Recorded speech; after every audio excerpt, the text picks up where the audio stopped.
G'day and welcome to the Manage Self, Lead Others podcast, mainly for experienced and aspiring people managers.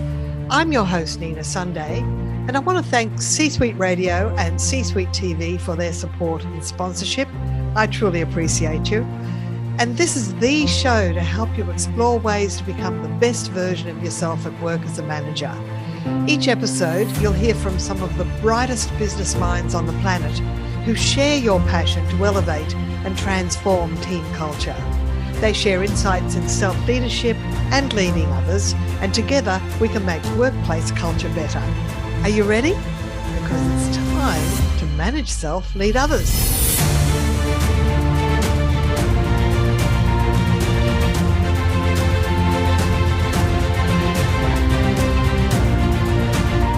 Imagine living in months of darkness. The temperature hovers around minus 35 degrees and you're stuck inside with no way in and no way out. Rachael Robertson will reveal how she kept her team inspired and productive through Antarctica's long, dark winter. She explains why respect trumps harmony and how she built a culture of collaboration, integrity and trust. And where she managed everything from a search and rescue following a plane crash to resolving a peaceful settlement to the Bacon War. Please welcome Rachael Robertson. Thank you for having me, Nina. Good to see your face. Look, it was March 2019 that we shared the stage in the days when you could have 640 people in an audience sitting close together. Those were the days. That's actually where we met, and that's where I first heard your fascinating story about leading people in Antarctica. So that's what we're going to talk about today, and also your book, Respect Trumps Harmony. But so welcome, and just tell me a little bit about what attracted you to apply for a leadership role in Antarctica. What was the title of the role that you applied for? I mean, you had your MBA from Melbourne University. You had some leadership experience, and you went, "Oh, I think I'll go down to Antarctica." How did that all happen? It was hilarious. I laugh. Every morning I get up and laugh because it was accidental. It was completely accidental. And I saw the job advertised in the newspaper. And what intrigued me was that the Antarctic Division, who's the employer, was recruiting for personal qualities. So they were recruiting for resilience, empathy, and integrity. And I had customer service staff at the time, and I was trying to recruit for the same qualities, and I was struggling. I'm thinking, how do you recruit for empathy? What's the question I asked Nina at her interview to find out if she's got empathy? So this is the truth. I thought my fiendish plan, I'll apply for the job. I'll hopefully get to the interview stage, and then I'm going to copy all their questions and I'm going to bring them back to my company. I never wanted the job. I never thought I'd get it, never intended to get it. And then they ring me and offer it to me. And I thought, and it was the role of station leader, so managing the whole station. And I thought, you know what, I'd rather regret what I did than regret what I didn't do. And that is the only reason I went, was that I'd rather do it and go, oh my goodness, what have you done? Than look back 10 years from now going, oh, I wonder what would happen. So exactly. Life offers you opportunities sometimes almost from out of nowhere. And you're right, you'll always wonder what would have happened had I said yes. And so it's a credit to you, Rachael, that you were willing to get out of your comfort zone. I mean, how much do you like the cold? I hate the cold, and I'd never skied. I'd been to the snow once, and it's really funny because I work with at conferences, I work with a lot of Olympians, and people assume that I'm like the Olympians, and they think, oh, you must have been training since you were 5 years old and had all these injuries, and it was all about this persistence to get to this Antarctic expedition. And I'm like becoming an astronaut or something. Yeah, exactly. And I'm like, no, I was 35 years old, and I just saw the job in the newspaper, and I had a crack at it. But as you said, I mean, not just fortune favours the brave, but if you look for opportunities, they're there. And I really, truly think I'd rather have a go at something and fail than not have a go at it and regret, looking back and going. And I say this a lot to emerging leaders who haven't much confidence in themselves, have a go at it. It's better to have a go and fail and find something else rather than not go it. And then, you just keep wondering, man. And you may surprise yourself at what resilience comes out that you didn't know you had, because until you're tested, you don't know what metal you're made of. Isn't that right? That's absolutely spot on. And what the other thing I didn't really appreciate at the time was that leadership skills are transferable. So even though I knew nothing about Antarctic science, I didn't even know there was a science called glaciology, and suddenly I'm managing glaciologists. And what I learned was the leadership skills of negotiation and performance management and consulting and leading. They're all you can transfer them from any setting. And so once I recognised that, I realised I'm not actually managing a glaciology program or a capital works program. I'm managing people.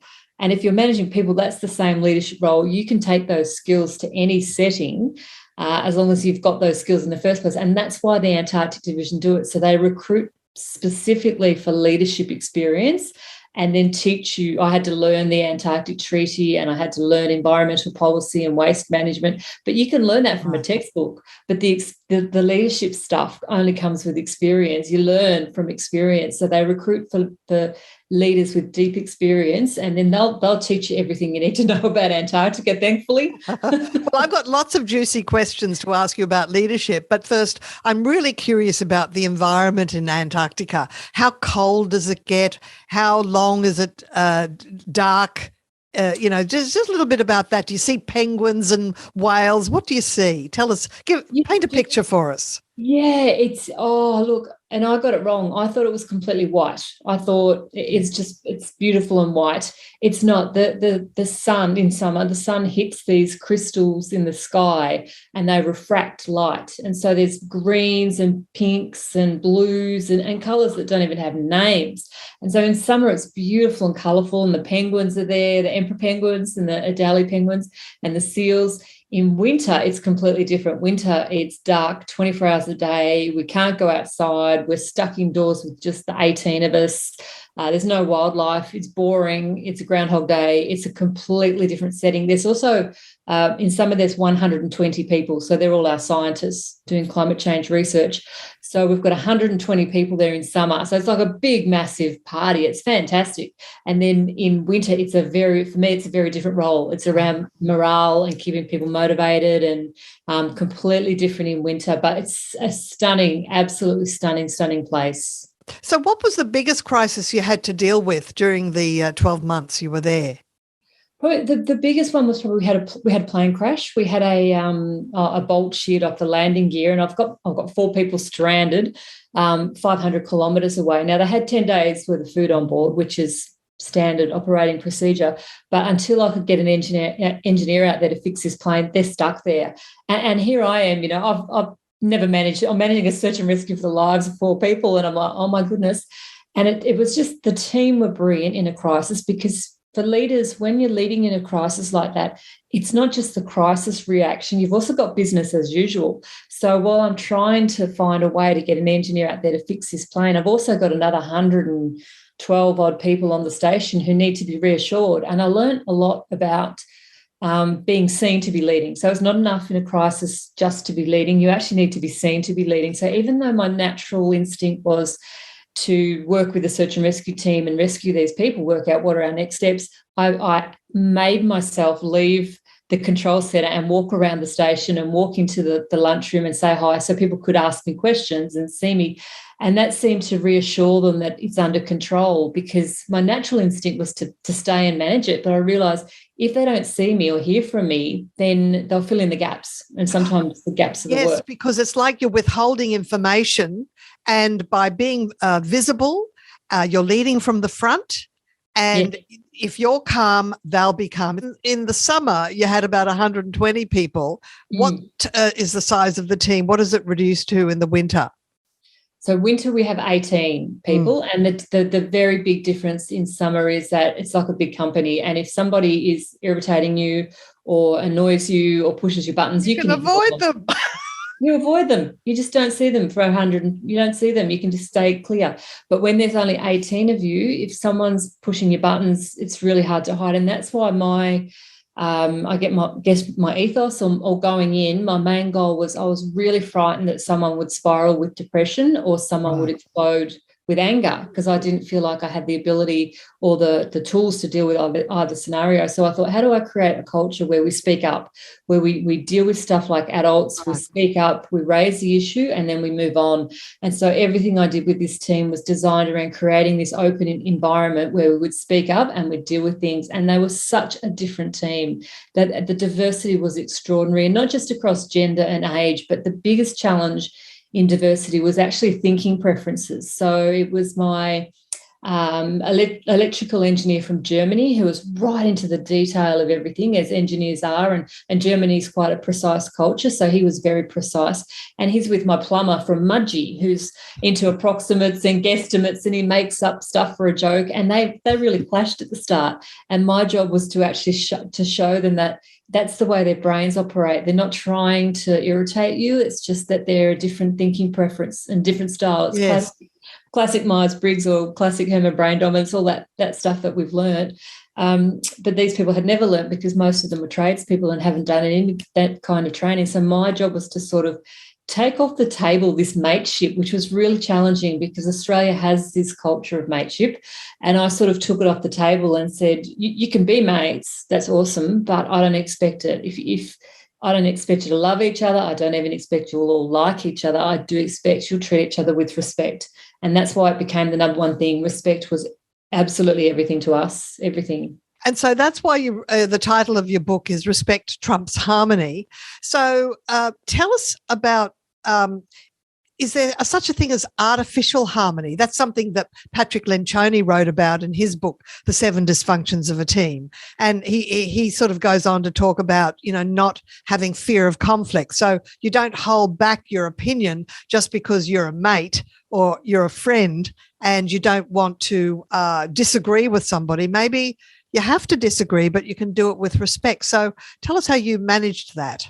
Yeah, that's spot on. It's exactly what it was, because I worry, you want harmony in your team, obviously. You want people to get along, but when the two come together, respect has to trump it, because what happens if you have that forced harmony, the artificial harmony that you mentioned, is that things like bullying and harassment still go on. They just go underground. Innovation is stifled because people, if we're in a meeting, they're the meetings where people sit there and nod and go, yep, and then walk out and go, that's not going to work, because they're trying to keep the peace. They don't want to offer a difference of opinion or a different idea. But I think most importantly, in terms of safety and mental health, when you've got that artificial harmony, if somebody is doing something unsafe, people walk past it. They say, I don't want to get involved, I'll stay out of it. And with mental health, if people are saying, it's like one big happy family and we're really great, no one puts their hand up and says, actually, I'm not so great right now. And, it's an illusion. A team built just on harmony, when it's put under pressure, that's when it shatters under pressure, if it's just on that harmony.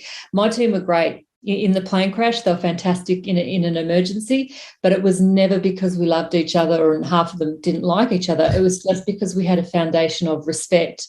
And it was really, for me as a leader, it was a big learning, because I'd spent so many years trying to get different parties to consensus, to reach that consensus or to reconcile or to come to some agreement. And I realised there are some situations where you don't need to. You just say respect trumps harmony. You don't have to agree with that person, just respect it. The classic case for us was there were a group there who were there working there for the money, because it's a very well-paid job. And that really annoyed the other people like myself who were there for the experience and the wildlife and the lights and the auroras. And one of them said to me, it's really annoying that they are just here for the money and they haven't even left the station once to go and photograph wildlife. And I said, you don't have to agree with that. Just respect it. Respect that that's their reason for being here. That's okay. Respect trumps harmony. And I think now of how many times I tried to reconcile differences when I could have just said, you don't have to agree with that person. Just respect them. Respect that that's the way they are. Oh, goodness.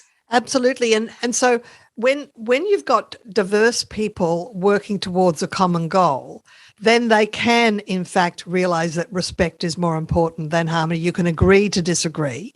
Yes. So how did you actually get them to align to a common goal? Oh, look, I would love to stand here, Nina, and say this was a brilliant strategic move. It wasn't. I did this because I started to hear this sort of murmuring around what do those plumbers do? Because the plumbers desalinate the water in summer, and that's our drinking supply, but there's no water in winter because it never rains. So I started to hear this, well, what do those plumbers do all day if they're not making water? So I thought, all right, well, let's ask them. So we spent an hour with them and we said, look, tell us what you do in a day, an average day, what does the plumber do? And we had a social element. I think they had a spit roast. And then I started to do with each team. So we went with the doctor, the Bureau of Meteorology. I had a day, and we just went through a day in the life. And it really was to break up the boredom of 24 hours of darkness. I realised something significant was happening. I didn't realise it at the time. I sort of wrote in a journal and I reflected on my journal, and I realised what was happening was that question of what do they do all day was asked and answered. And so while we knew each other's title and we knew each other's role, this actually meant we knew the task. We knew the exact task that this person contributed to the overall expedition. And it was absolute. I can hand on heart, they could tell you with great confidence what every other member of the team contributed by task, not just title or role. And I've since read some research on it, which shows that it's the number 2 motivator for Australians at work. We want people to know what we contribute, and we want that respected. I think salary is number 8. So it's a really strong motivator for people that they want to feel valued at work. And that's what it was. But it was never a brilliant, me sitting there strategically. It was like, how do I break up the boredom? But it was only through my own self-awareness and reflection that I realised this is powerful. This is actually showing specifically every day what this person does. And sort of that coat hanger, hang their hanger on top of the overall goal for the expedition. So it was really powerful, but it was all accidentally powerful. Yes, well, of course, what you're describing there in the beginning is the silo effect, which is this us and them mentality that starts to appear. And what you've actually created is a really good tactic to overcome it, which is just get to know what people are doing. And in fact, when I've sort of worked with teams, I'll see the silo effect come up, and I'll say, well, you teams just need to get together and find out what each other does. And often, if you get to know somebody, you'll learn to like them, and then you start to trust them. So that's know, like, and trust principle. That's spot on. The other thing I did accidentally, just to break up the boredom again, was I had a Super Tuesday, which was just, I said, anyone who's got a special talent, who wants to teach the community a special talent, put your hand up. And I honestly thought maybe 1 or 2 people would put their hand up. And I put a little note up in the foyer, and you could sign up, a sign-up sheet. Within an hour, it was all subscribed. Each of the 17 had written something. And we had someone talk about living in Prague for a year. Someone taught digital photography. One of the guys taught Italian, how to speak Italian. And so again, what that did was build respect. All of us have got these amazing skills and abilities that you don't see at work, that we don't bring to work, all these amazing talents. Yes. You don't necessarily see at work. And so it brought all of that to the person. So even though you could still sit there and say, look, they're not my cup of tea, and I wouldn't choose to hang out with them, but gee, I've got to respect the fact they speak 3 languages. I mean, that's pretty impressive. So it was everything was to build that respect into the team. And again, it was a bit controversial at the start, because typically the stations were run more along a sort of military command and control, mateship kind of setting, and I was told by one person who'd been before, we're brothers in arms, we die for each other. And I said, well, no, we're a federal government workplace. I won't break a nail for someone else. Like I went, wow, what a weird sort of concept. But so I took a more corporate leadership style down there, which was quite early. It was one of the first times that had happened, and it was a bit sort of a bit reactionary, but it built respect in the team. It really did. That's fantastic. And what would you say is a leader's true role then? Wow, that's a good one. for me, for down there, particularly, well, I'll tell you, I had a tool, I think you may have heard me talk about, called No Triangles, which is... Yes, I want to hear about that. Yeah, it's one of your team rules. Yeah. It was I don't speak to you about Nina. If I have something to talk to Nina about, I go directly to her. And it was designed to build respect in the team and take pressure off me. What I didn't anticipate would be my role as the leader, but which the question you asked, what was my role? I spent 2 months coaching the guys on how to have the conversation. I never anticipated that would be my job. I never did. But when I looked at it and thought, look, what's more important? If I can give them the skills to have those difficult conversations directly, that takes so much time and pressure off me. It's worth investing in that time.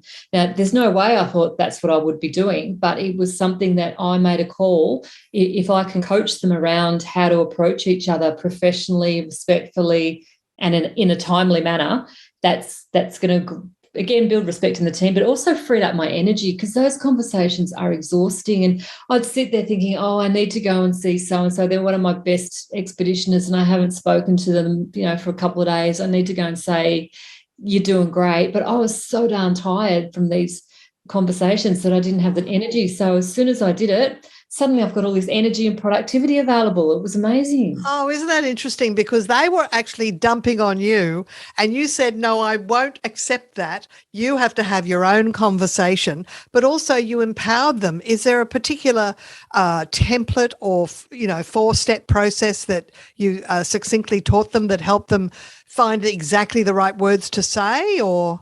That's a brilliant question, and there is, and it's because a lot of us have had that training in corporate roles, but these weren't corporate people. There was mostly tradespeople and scientists, and so we came up with this thing called a radar. It's just a language radar, and it's like a sonar. Those submarines that go ping. That's right. Ping, I can hear the sound in my head. Yeah, I won't try and replicate it. It's that sound. So what happens is the words that make that sound go off in your head, and they're words like everyone, no one, always, never. So the absolutes.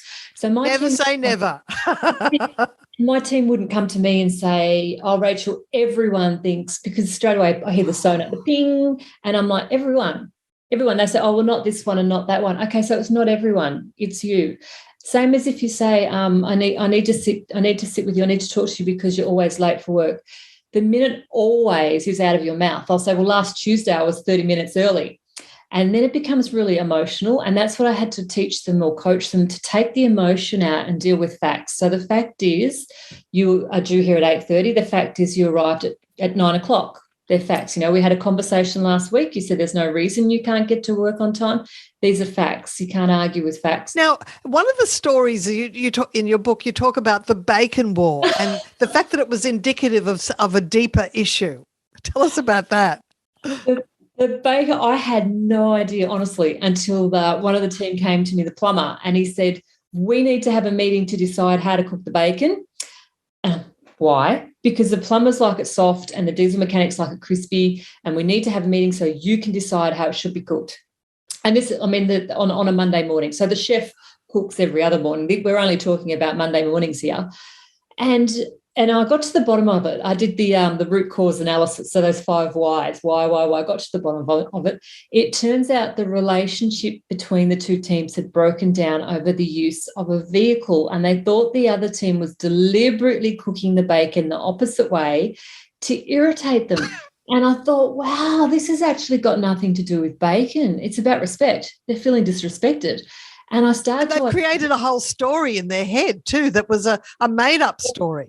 It was because I said, well, I'll tell you the 5 whys. So they came and presented. They said, can we have a meeting about the bacon because the plumbers keep cooking it the opposite way? So my first why is that an issue? Because we've asked them, they don't listen to anything we ask them to do. Why is that a problem? Because we've asked them not to throw their tools in the back of the ute because it creates more work for us as diesel mechanics. Why is that a challenge? Because we've already got a full works program. Well, why is that an issue? Because they're creating more work for us by throwing the tools in.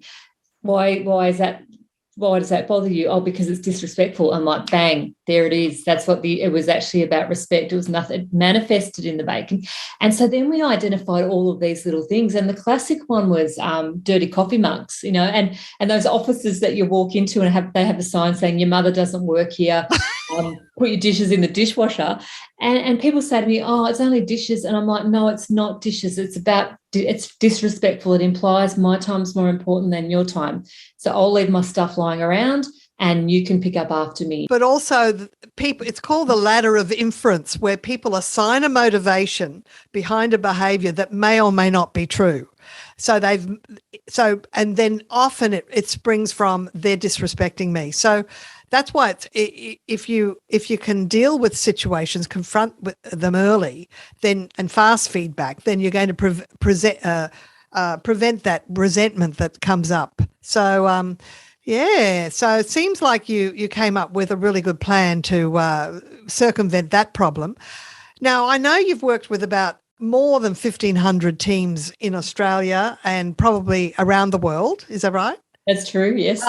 What other leadership insights, as we sort of draw to a close, what other leadership insights do you think our audience of managers and leaders who lead teams, what do you think they need to, that you can share with them that they might need to know? I think the big one I hear a lot of where I go is that leaders aren't leading, and there's things ending up in HR that shouldn't end up in HR. They should never be escalated that far. And I think what we need to be saying, coaching our leaders, is to have that ability to manage issues at the source and don't let them escalate. I hear it everywhere. I'll say, how's the team going? And they'll say, well, the leaders aren't doing the leadership stuff. They're doing strategy, but they're not. It's the people side of it that they're just ignoring. And it's because we don't like conflict in Australia. But once the whole team commits to it, that's a big statement. A lot of people don't like conflict. A lot of people don't like those no triangle conversations. But for me, once I got my team, I actually physically got the team to put the hand in the air and commit to no triangles. So what you do then is you hold them accountable. You say, I saw you commit to no triangles, so why are you talking to me about it? And you can hold them accountable. And what it means is it sorts out these issues down here before they escalate up to the managers and then to HR. And I hear that everywhere. Rachel, your story is absolutely fascinating. Antarctica is such a magical, mysterious world, and you've demystified it for us. But not only that, you've given us some really interesting operating principles that any manager can use, any leader can use in working with their own teams. So thank you for your generosity and your conversation today. It was very insightful. Thank you. Thanks, absolutely my pleasure, and thanks for the laughs too. I think some of us we sometimes need to have a bit of a laugh every now and again. So thank you for making it such a joy. Oh, my pleasure. Well, you're an easy person to speak with. Thank you. Thanks a lot. Thanks. This episode, we've been speaking with Rachael Robertson on the Manage Self-Lead Others podcast for experienced and aspiring people managers. I'm your host, Nina Sunday. We interview experts who share insights on how to elevate and transform team culture. If you like this podcast, invite a high-potential team member who may one day be promoted to a leadership role. Invite them to listen. By becoming a regular listener, they'll build their capability as a leader. Connect with me on LinkedIn, Instagram and Twitter @Nina Sunday. Tell me you enjoy the show. Thank you for listening. Until next time, ciao for now.